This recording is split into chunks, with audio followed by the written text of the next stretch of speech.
Welcome, everyone. My name is Marcia Mahoney. I am one of the employment lawyers here at Kightlinger and Gray. I have been an employment lawyer for more years than I care to admit, 26, I think I counted. And I'm joined by Ken Kleppel, also an experienced employment lawyer here at Kightlinger and Gray. We're going to talk with you today about Bostock versus Clayton County, Georgia, that landmark United States Supreme Court case from last summer. We wish we were talking with you in person the way we used to at this conference, especially for that opportunity to respond to your questions, which is critical. But we're looking forward to the future, hopefully next year when we get to see one another in person. But moving on to Bostock. In June 2020, the Supreme Court, the United States Supreme Court, ruled in Bostock that the protections of Title VII of the 1964 Civil Rights Act extended to sexual orientation and gender identity. This was, as we all know, a landmark decision. It originated from 3 separate federal appellate court cases where individuals alleged that they were discriminated against after revealing that they were revealing their gay or transgender status. The decisions had immediate implications for employers as you review and revise policies in response to Bostock. I now am going to turn to Ken to talk about our goals for today and the background, of the Bostock decision. Thank you, Marcia. Hello, everybody. We have 5 goals for you today. First, we will provide an overview of numbers related to the size of the LGBTQ community in the United States and Indiana, the rapid increase in employment litigation involving the community over the past few years, and terminology related to the LGBTQ community that may help us understand Bostock and our workforces better. We will then review the Bostock decision, talking about the key findings and takeaways related to the case. Next, we will discuss how the decision impacts employment workplace policies and steps you should take to ensure compliance with the law. And as part of this discussion, we will also consider how courts may apply Bostock as we are almost 1 year removed from the date of the decision. Finally, through all of this, we will give you best practices for managing your workplace, considering the legal and practical implications of Bostock. So let's turn to background and, as we get started, begin by talking about the acronym that we will be using throughout the presentation, LGBTQ.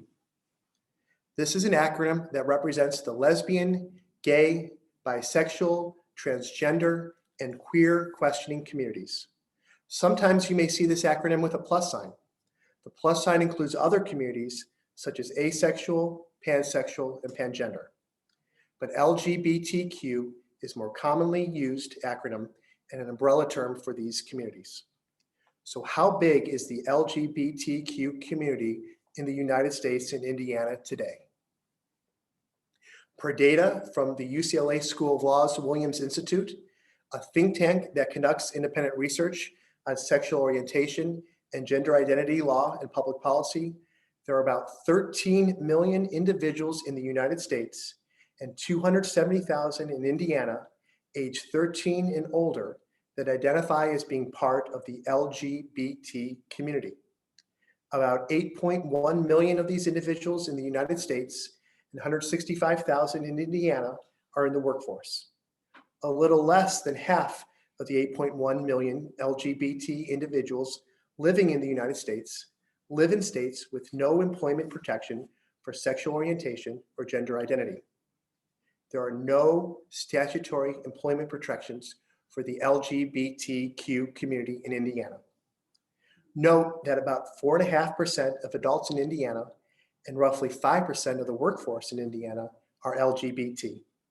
Some studies suggest that the community may be larger than these numbers because individuals choose not to identify as part of this community due to fear of harassment, mistreatment, or violence. In fact, data from a survey conducted by National Public Radio, the Robert Wood Johnson Foundation, and the Harvard Chan School of Public Health shows that the majority of LGBTQ people in the United States report that either themselves or an LGBTQ friend or family member have experienced threats, sexual harassment, or violence as a result of sexual orientation or gender identity. And certainly, the workplace is not immune from these issues. According to the same survey, 20% of LGBTQ surveyed reported that they have experienced discrimination based on sexual orientation or gender identity when applying for jobs. In fact, LGBTQ people of color are more likely to experience this type of discrimination than white LGBTQ people. In addition, 22% of LGBTQ surveyed reported that they have not been paid equally or promoted at the same rate as their peers. And it appears that fear prevents LGBTQ employees from bringing their full selves to work. According to the Human Rights Campaign, almost half of LGBTQ workers in the United States are closeted in the workplace. That's a significant number, almost half. In addition, nearly 2/3 of non-LGBTQ employees believe it is unprofessional to discuss sexual orientation or gender identity in the workplace. Now, consistent with these reports of discrimination, EEOC charges have dramatically increased over the last few years. In 2020, the number of EEOC cases involving allegations of LGBT-based sex discrimination was roughly twice as many as 2013. In fact, more than 1,800 such cases were filed in 2020. Just as importantly, these cases involved roughly $6 million in payments by employers in 2020, whereas only roughly $900,000 was recovered from employers charged with discrimination based on LGBT topics in 2013. This is a significant increase. So we started with the umbrella term of LGBTQ, but let's take a look at other terms that we will be using throughout the presentation or may be helpful for you to bring back to your companies. All the terms we will be discussing are from the Human Rights Campaign. The first term is sexual orientation. Sexual orientation refers to the emotional, romantic, or sexual attraction to another person. This simply refers to who someone loves. Next, two terms that are sometimes used interchangeably but shouldn't are sex and gender. Sex refers to biological attributes that are assigned to males and females at birth. It is the genetic makeup of male and female. In contrast, gender is a social construct based on roles that society has assigned to men and women. The next four terms involve gender. Gender identity is a person's internal sense of being a male, female, a blend of both, or neither. It is how individuals perceive themselves and what they call themselves. It may not be apparent to others. A person's gender identity can be the same or different from their sex assigned at birth. In contrast, gender expression is the outward appearance of one's gender identity.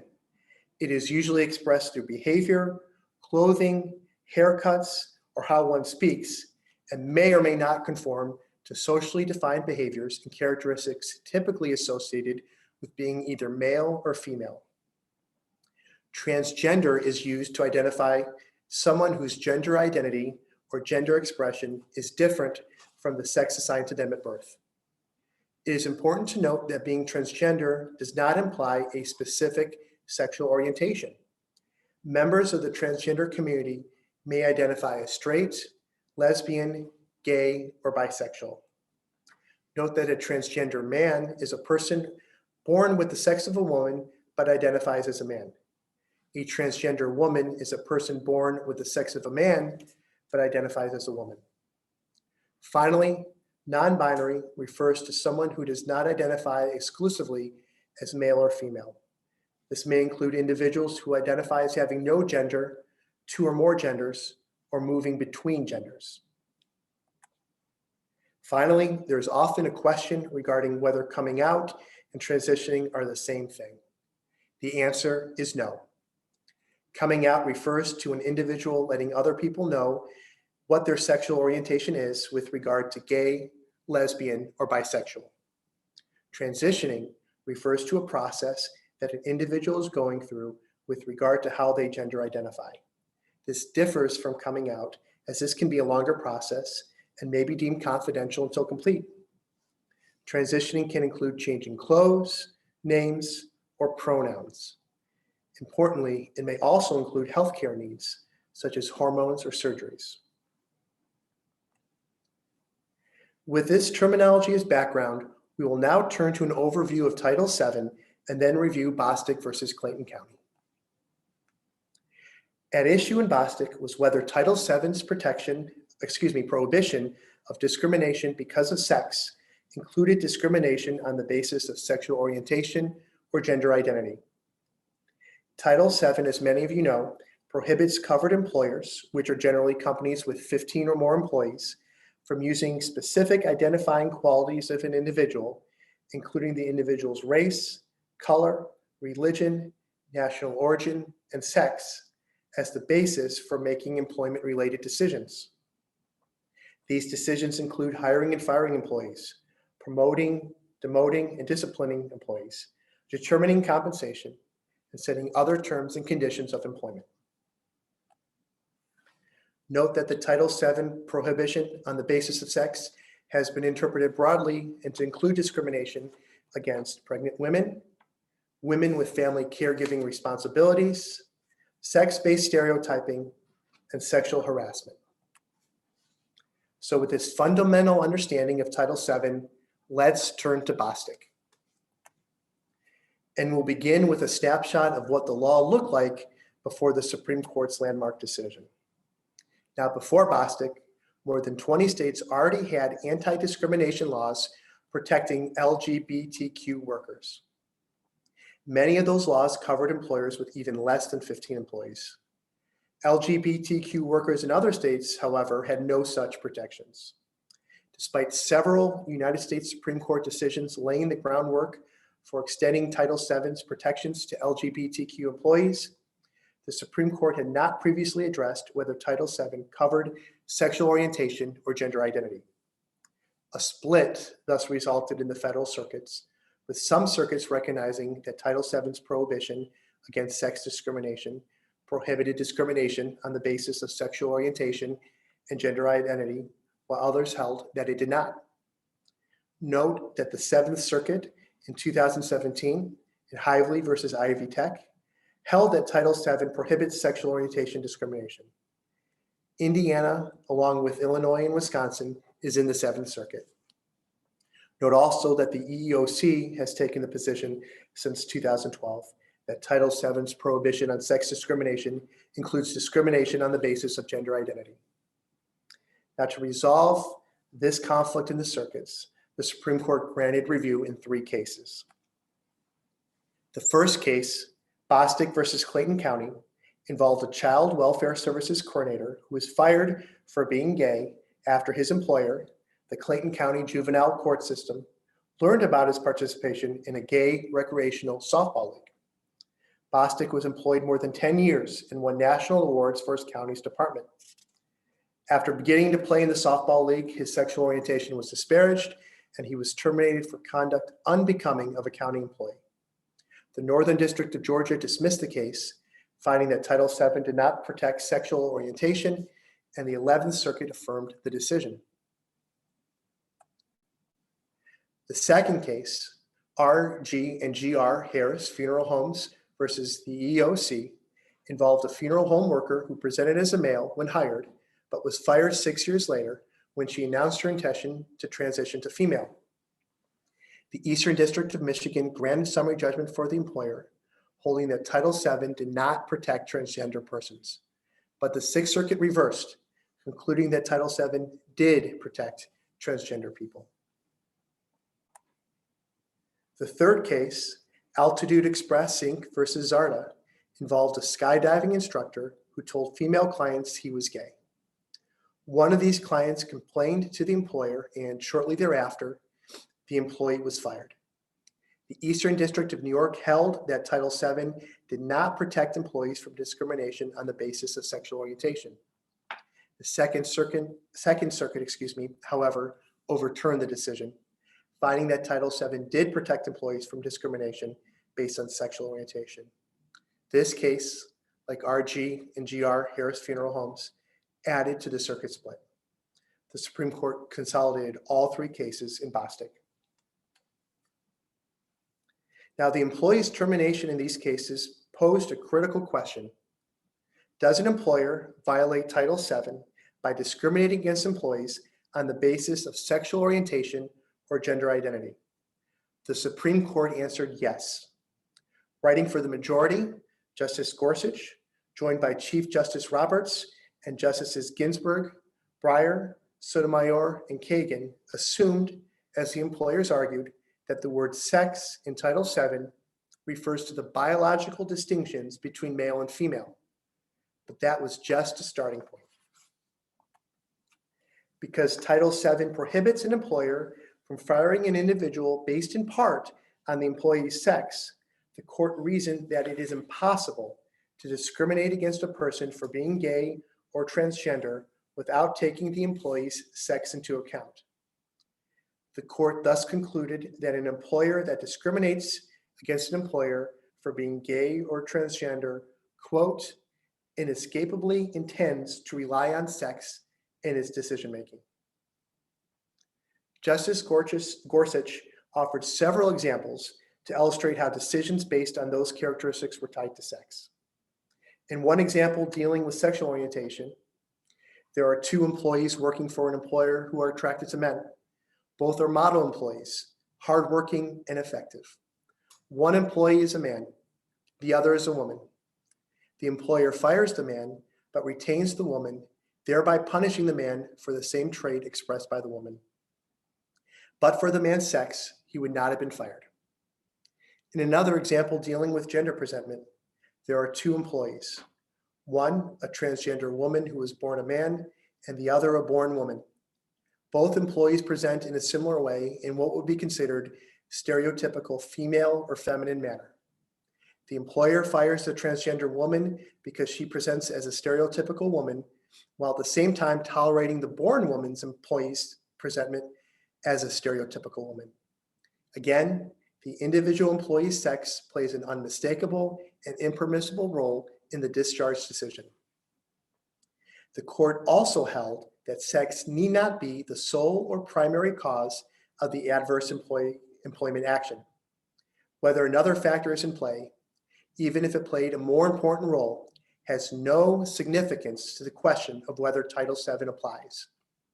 Rather, Title VII makes it unlawful to discriminate against a job applicant or employee because of the individual's sex. This statutory language translates into a but-for causation legal analysis. This but-for test is used in disability, sex, and race discrimination cases. However, please note that the legal analysis is different in age discrimination cases. So as set forth in Bostic, if sexual orientation or gender identity is even one but-for reason for the adverse employment action, the employer loses. This is true even if there are other legal reasons for the employment action. Finally, the defendants argued that employers should be able to escape liability by treating all male and female, gay and transgender employees the same. The court rejected this argument because Title VII prohibits treating an individual differently because of their sex. The court explained that an employer that fires both a man and a woman for being gay or transgender, even if the same policy applies to both female and gay or transgender employees, doubles rather than eliminates the Title VII liability. This, along with the but-for causation analysis, are critically important takeaways for employers. So we've talked a lot about what Bostic addresses, but it does not address two important areas. First, it does not address dress codes and bathroom access, which were raised in Justice Alito's dissent. The court also noted that its decision to not address various religious liberty issues, such as exemptions Title VII provides for religious employers. Marcia will talk about these areas momentarily. And with that, I will turn to Marcia, who will discuss practical implications for employers based on this landmark decision. Hi, everybody. So let's turn to best practices for your employment policies and managing your workforce in light of Bostic. So these best practices should not only ensure compliance with the law, but promote inclusive behavior that will help your companies and organizations retain LGBTQ employees. And as we talk about best practices, I want us to consider how courts might apply Bostick in the future. And of course, it's still very early. It takes a long time for cases to work their way up to a court of appeals and certainly to the Supreme Court. We are starting to see district court decisions, but the one in Indiana has been appealed, and there's a trial court decision, not a state court decision in Indiana also that's appealed. So they have not worked their way up to Court of Appeals. So stay tuned on that.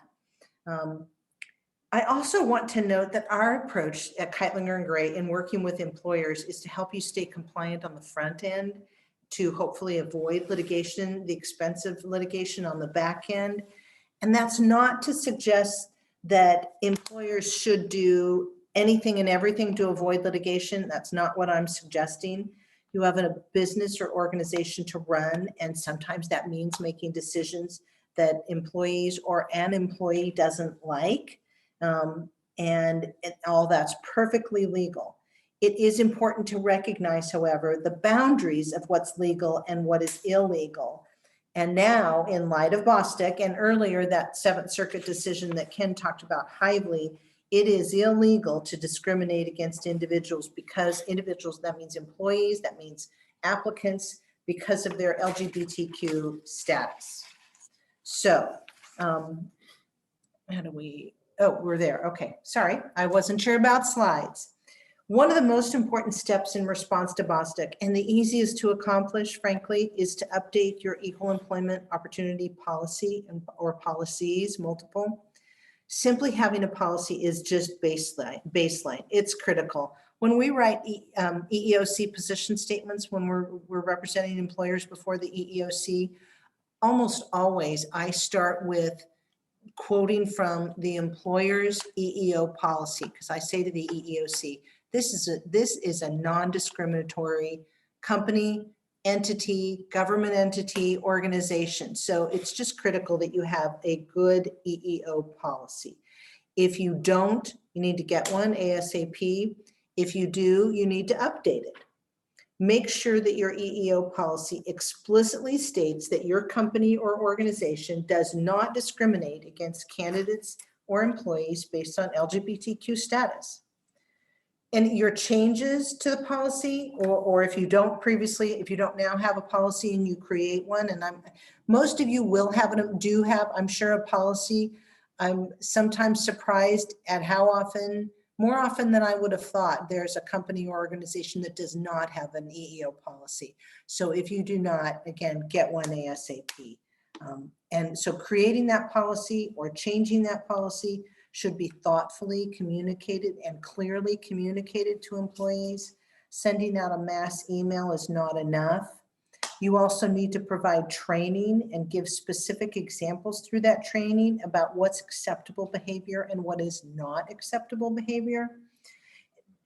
For instance, the terms related to LGBTQ community that Ken discussed earlier could be incorporated either into the handbook, or if not in the handbook, printed out on a list to educate your employees, because this is new law. This is absolutely new law. Even Hively was not very long ago, just a few years ago, that Seventh Circuit decision that made it illegal in Indiana to discriminate based on sexual orientation. So this is all a new area for your employees. So you need to educate them. You need to train them.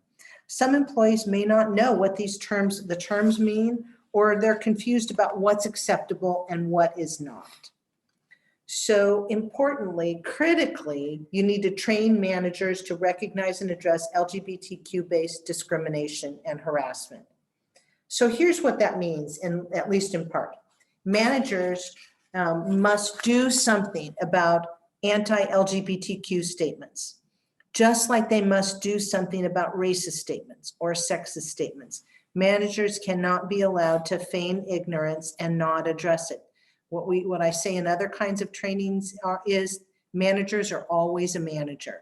If they hear it or they hear about it, they need to do something about it. Okay. In addition to your EEO policy, you should review your compensation policies and procedures. So decisions about compensation under BOSTIC cannot be because of, and you'll see in the slide, because of is in quotes, because of LGBTQ status. The reason that because of is in quotes, and if we were in person, you'd see me doing air quotes in front of you. That's the language of the statute. The statute says it can't be because of, in this case, sex. And now the Supreme Court has told us sex includes LGBTQ status. So decisions about compensation under BOSTIC can't be because of an employee's sexual orientation or gender identity. Make sure that your compensation policies, in addition to just your EEO policy, state this explicitly, and that compensation decisions don't include any consideration of LGBTQ status. Next, I want to talk about policies and procedures related to hiring, firing, and promotion. I urge you to review your existing policies or create new ones that are consistent with BOSTIC. Again, in accordance with BOSTIC, employers can't refuse to hire or promote someone because of, and we see those quotes around because of again, because of their sexual orientation or gender identity, and can't fire somebody, see the quotes, because of their sexual orientation or gender identity. And again, note that this was the law in the Seventh Circuit, even before BOSTIC, based on that Hively decision, but that's still, the Hively decision is still very recent law. So go back and review your policies and procedures, make sure they're up to date, and they explicitly state that hiring, firing, and promotion decisions, really any decision about the terms and conditions of employment, are made without regard to LGBTQ status. This goes back to Employment 101. Making decisions based on job performance, qualifications and job performance. One of the big challenges of implementing these policies and procedures is dealing with decision makers who might disagree, and that absolutely happens. This is a change for some. This is a change for everybody and a challenge for some people. But you, as the employer, cannot allow the decision maker to include any anti-LGBTQ bias in employment decisions. This is always a challenge when we have new law because it's a transition for people. But here's the problem. If a decision maker shows anti-LGBTQ bias, you need to shut it down and have that individual focus on the things the individual needs to focus on in making these employment decisions, these hiring, firing, promotion, transfer, anything about the job.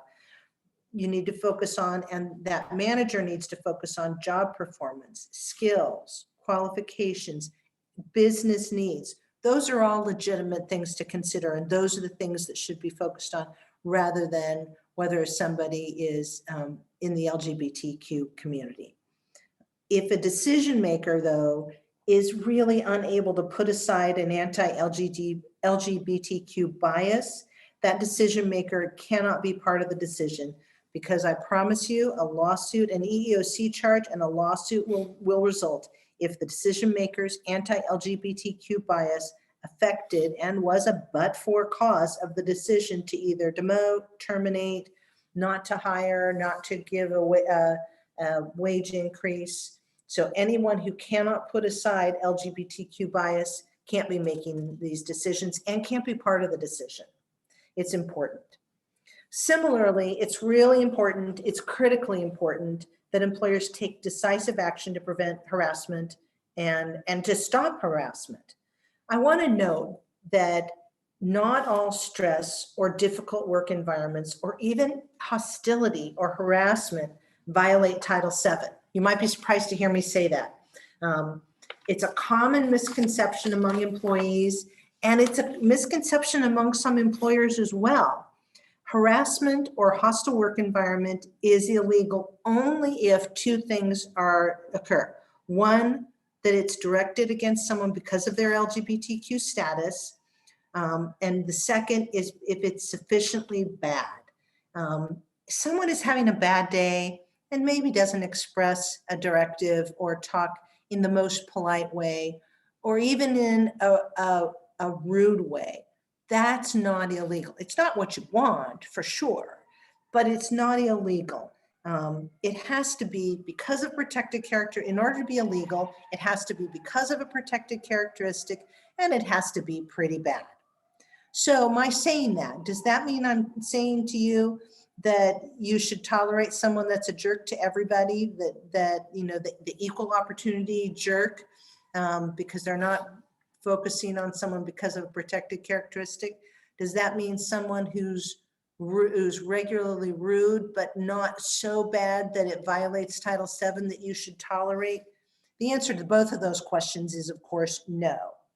You need to, even if it's not illegal, even if it doesn't rise to the level of bad enough to be illegal, or even if someone's an equal opportunity jerk, they're a jerk to everybody, so it's not because of a protected characteristic, you need to do something about that equal opportunity jerk, or that person who is rude, consistently rude, but their behavior doesn't rise to the level so bad that it's actionable under Title VII.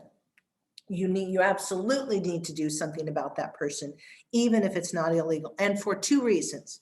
One is it's the right thing to do, and you don't want a workforce where someone's being a jerk to other people, even if it is not illegal. And the second thing is that employees who believe they've been mistreated and who are regularly mistreated, even if it's not technically illegal, are 100% more likely, I promise you, 100% more likely to file a charge of discrimination or a lawsuit in the first place. So I want you to be aware that not all difficult conversations, not even all rude conversations, are illegal, and they're only illegal if it's based on a protected characteristic. Doesn't mean that's what you want. You don't want it. You want it to keep your work environment what you want it to be, focused on productivity, and you want to keep your work environment positive to decrease the chances that there are going to be a lawsuit in the first place. So not all stress or hostility or even harassment violates Title VII. It's only illegal because if it's because of a protected characteristic, or if it's bad enough. But take action, and I can't say this strongly enough. If someone is treating members of the LGBTQ community harshly or in a stressful or hostile way, you need to take that action, even if that person is that equal opportunity jerk, because that's not what you want in the workplace, and that jerk's conduct leads to lawsuits and charges of discrimination. I know I said that several times, but it's important. Okay, let's turn to dress codes and grooming standards. Before Bostock, the Seventh Circuit held that employers could have sex-specific dress codes and grooming standards, different dress codes and grooming standards for men and for women. And the Seventh Circuit said that doesn't violate Title VII as long as these dress codes and grooming standards were consistently enforced and didn't burden one sex over the other. The EEOC, it might surprise you to hear, has generally taken this same position. So here's where we're going to try to predict what may happen in the future. How might Bostock affect dress codes and grooming standards? So unfortunately, Indiana courts in the Seventh Circuit haven't yet addressed this issue. So, you know, every year when we come and do this presentation, we hope to have new case law that gives employers guidance so that employers can be compliant. However, in light of Bostock, we do think it's prudent to eliminate sex-specific dress and grooming standards and grooming codes unless there's a clear business justification for it. If you have a clear business justification for something, you're going to go a long way toward that being legal. If you think you have a clear business justification for different dress and grooming standards for men and women, we think it's critical that you talk with an employment lawyer. Call us. If you have an employment lawyer, call your employment lawyer. Make sure you're on all fours there to make sure that that business justification is going to be sufficiently strong so that you're not going to get yourself into legal problem making, or into a legal problem rather. So the general approach, we think, is to have a rule that applies the same to both men and women. There's that consistency. If you've heard me talk before, the cornerstone of employment law is being consistent. So we think the general approach is to have rules that apply the same to both men and women, doesn't differentiate based on sex. For example, you can absolutely prohibit more than one earring, but that rule should apply equally to men and women. You shouldn't say, well, women can have more than one earring, but men can't. I don't know that there would be a business justification for having a rule that said women can have 2 earrings, but men cannot. I think it would be hard, you'd be hard pressed to come up with a clear business justification for that inconsistent rule. So the next issue I want to talk about is bathrooms and transgender employees. I certainly envision, and I think we all should envision, that there's going to be litigation about this. How might Bostick affect sex-segregated bathrooms? The EEOC has long taken the position that employers will have to allow employees to use the bathroom consistent with the employee's gender identity. The question is, will the EEOC's position win the day? We don't know until we see some litigation on this, and like I said, it takes a while for cases to work their way up to a court of appeals and certainly to the Supreme Court. We don't have any Indiana law at the district court level yet, even on this. We do want to note that there was a bill before the Indiana General Assembly this year that would have made it illegal for transgender individuals to use the bathroom corresponding with their gender identity. That was House Bill 1456. It was introduced in January 2021, said it would be a Class B misdemeanor if a male knowingly or intentionally entered a restroom that's designated to be used by females, or if a female knowingly or intentionally enters a restroom that is designated to be used only by males. I think we can presume that we know that when they're talking about a male knowingly entering a restroom, they're talking about a male born male, or a female knowingly entering a male restroom, they're talking about a female born female. They're not talking about those terms in the way that Ken talked about them earlier. The bill made it through its first reading in January and was referred to the courts, to the General Assembly Courts and Criminal Code Committee. So we don't know whether that law will be passed. If it is passed, there absolutely will be litigation about it. So stay tuned, and please be confident that we will absolutely stay tuned to those issues. There is no federal law that specifically addresses bathroom access based on gender identity, certainly not for non-governmental, federal government employers. OSHA, however, the federal OSHA, not the IOSHA, the Indiana IOSHA, OSHA views this as a health and safety issue, and has provided some guidance to employers on bathroom access based on gender identity. OSHA has a sanitation standard that requires employers to allow employees prompt access to sanitary toilet facilities. OSHA has interpreted this standard to require employers to provide employees with facilities that match the gender identity and allow employees to determine the facility that's most appropriate for them, focusing on and health and safety issues, because that's what OSHA does, focuses on health and safety issues. I'm going to take a little bit of a break here. You might hear sirens in the background. That I think that's just something that happens when we're in COVID time and not able to be together. So I apologize for the sirens in the background if it's disruptive. So now moving back to Bostick. So in addition to allowing employees to choose between men's and women's bathrooms, OSHA suggests that employers provide additional bathroom options if possible. So what they're really talking about here, we think, is the gender neutral bathroom. Now, it's important to note that this is in addition to allowing employees to use the bathroom that matches their gender identity. Employees should not be forced to use gender neutral bathrooms only if they are transgender. These are critical issues that the EEOC is focusing on, and I would not be at all surprised if an employer requires an employee to use, a transgender employee to use the gender neutral bathroom and not the bathroom with which they identify, that the EEOC may take issue with this, and we may get some case law on this. The conservative thing to do in light of Bostick and in light of needing a business justification is to allow employees to use the bathroom of the gender with which they identify, and to provide a gender neutral bathroom, those single bathrooms that any gender can use. This also gives options for employees who are uncomfortable sharing a bathroom with a transgender employee. So if you have those bathrooms that are gender neutral and are just made for one person at a time, then an employee who doesn't want to be in a bathroom, a larger bathroom with people who are transgender, then they can be in that bathroom that's just for one person at a time without having to be in a bathroom with transgender individuals.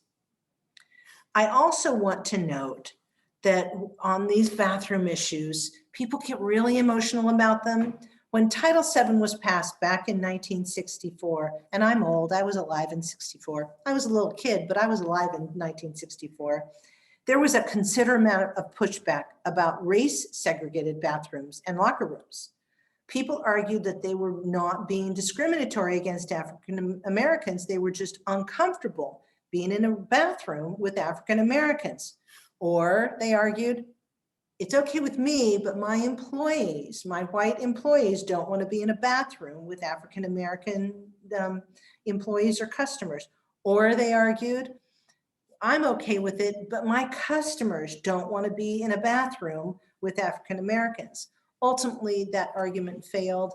If I was a betting person, I'm guessing this argument is going to fail with respect to gender identity, but we don't really know until we see some case law on this issue. So we all need to stay tuned as to what the courts are going to say about whether an individual's discomfort with having someone transgender in a bathroom will be a sufficient business justification to prohibit transgender employees from going to the restroom of the sex with which they identify. At this point, though, to remain compliant with the law, whether that's local, state, or federal law, employers may want to consider converting those single-user restrooms to gender-neutral bathrooms and permitting employees to use restrooms consistent with the gender with which they identify, regardless of the sex at birth. I also want to encourage you to look at any local ordinances. We've been talking about federal law and statewide law, but there are local ordinances throughout the state of Indiana. So, and we're not talking about those today because the scope of our presentation is federal law and Indiana state law, but you want to look at your local ordinances as well to see if there's something more that you need to do or differently you need to do in order to be compliant with the law. So the next policy I want to talk about are health plans. So under Title VII and the Pregnancy Discrimination Act, employer-sponsored health plans, that health insurance, must cover pregnancy and childbirth and related conditions in the same way they cover other medical conditions. For example, in the example we typically use, an employer cannot have a health plan and health insurance plan that covers a man's knee condition or knee surgery, but not cover pregnancy or pregnancy-related condition that of course only happens with women, because only women can be pregnant unless they're a trans person. So, but we're going to put that aside for now. So the question is, does Bostock require employer-sponsored health plans to include transgender health care like sex reassignment surgery or hormone therapy? We don't know the answer to this question. We mention it because it's something that employers need to keep their eye on as you're making these decisions about health plans, and because those things get reviewed every year. Courts are just beginning to address these issues, and we don't know, but we certainly will stay alert, and we encourage you to stay alert to these issues because there certainly will be litigation. Okay, the next thing I want to talk about is things that you can do to promote inclusive behaviors. In addition to ensuring that your policies and procedures comply with the law, you should take steps to promote inclusive behaviors. And that's not only for legal reasons to stay legally compliant, but for business reasons as well. We talked about the numbers earlier. Ken talked about the numbers. Almost 50% of LGBTQ workers reported being closeted in the workplace, and nearly 60% of non-LGBTQ workers believed it was unprofessional to discuss sexual orientation or gender identity in the workplace. My guess is those 60% of non-LGBTQ workers who think it's unprofessional to talk about sexual orientation or gender identity think it's perfectly fine to talk about getting married to someone of the other sex, or issues related to not being in the LGBT community. So what we don't want is we want to be consistent. Again, back to that general employment law rule about consistency. If it's okay for non-LGBTQ people to talk about issues that are affected or influenced by their sexual orientation or gender identity, it should be okay for people in the LGBT community to talk about that as well. So as a way to make LGBTQ workers feel more included in the workplace, employers could consider mentorship programs for LGBTQ employees. You can also encourage the use of LGBTQ community groups and philanthropy. Those are both fairly easy, fairly low cost, and there are ways to promote inclusion. And ultimately, this is what you want. You want to run your organization or your business, and you want to retain good employees who happen to be LGBTQ.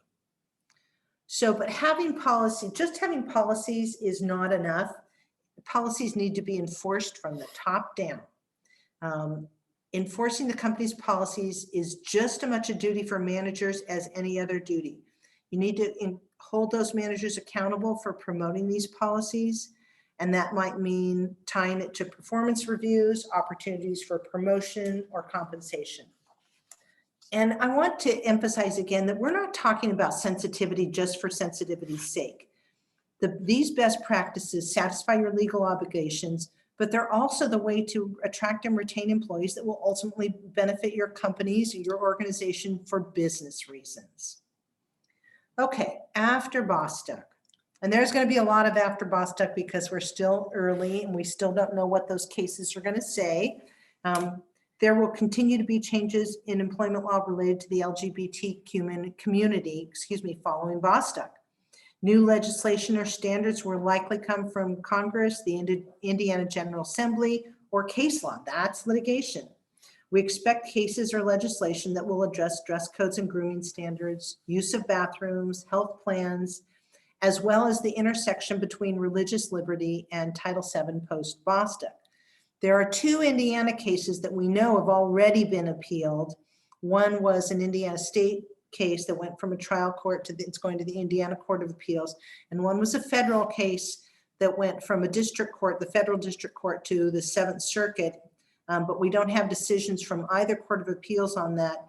On an appeal about, these are appeals about employee termination by a religious entity based on LGBTQ status. So if you are with a religious entity or organization, stay tuned. We'll see how those decisions come down. Note that these decisions are not just a private employer who happens to either be owned by or managed by someone who has religious beliefs. These are explicitly religious entities. And in fact, they're both Catholic schools. So we're going to be looking out for those decisions to see what the Court of Appeals does with those decisions. And we'll have, hopefully by this time next year, hopefully crossing our fingers, see how long that takes for that appellate practice those appellate cases to go through the system, hopefully have decisions based on both those cases this time next year. So we encourage you to be observant and flexible as standards change. Reach out to your employment lawyers. If you don't have an employment lawyer, call us. We'd be happy to enter into an employment client relationship with you. But we encourage you to implement these best practices and steps to promote inclusive behavior that could help your organization or business meet its mission. I am really sorry that COVID has prevented us from being together in person, because I always enjoy this, so that we could address your questions in real time, because that's a key part of this. However, please feel free to reach out to either of us if you have more specific questions. We'd be happy to work with you as your employment lawyers. We thank you for your time and good luck navigating these issues. Thank you, everybody.